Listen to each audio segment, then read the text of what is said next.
Se vostede ten unha palmeira no xardín e preto dela atopa un becho destes, non o deixe escapar. É o picudo vermello. A praga que afecta a meirande parte dos concellos do Salnés chegou a estas alturas do ano ao seu momento máis crítico. O seu ciclo reprodutivo rematou, o que se traduce nun maior número de exemplares ansiosos por devorar as palmeiras. Ese ciclo que se fixo na primavera de huevo a larva, ora fixeron os adultos, entonces ora están voando, están vindo para as palmeras, a parte xa os que había, están facendo as puestas e ora está habendo moita larva, que é a que realmente está comendo, que come a palmera, que a mata, non, digamos. A praga, que ata aí ben pouco concentrábase na zona do Salnés, foi expandíndose polo resto da xeografía. Xa se detectaron casos en zonas do Barbanza e mesmo na Coruña. Ahora xa chegou a Barbanza, están dicindo que en Coruña xa están tratándoas tamén. Sí, isto vai, pouco a pouco vai pasando, de unhas a outros, vai pasando. O problema ten fácil solución: tratar as palmeiras infectadas ou actuar de xeito preventivo nas que aínda están limpas para poder salvalas. Aquelas que non reciben tratamento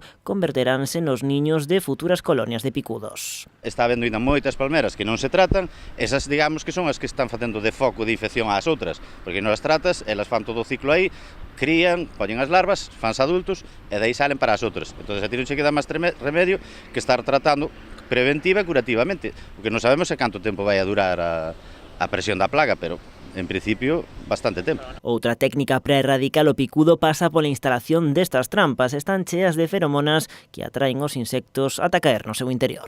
O que fan é caen dentro na agua e xa non son capaces de salir.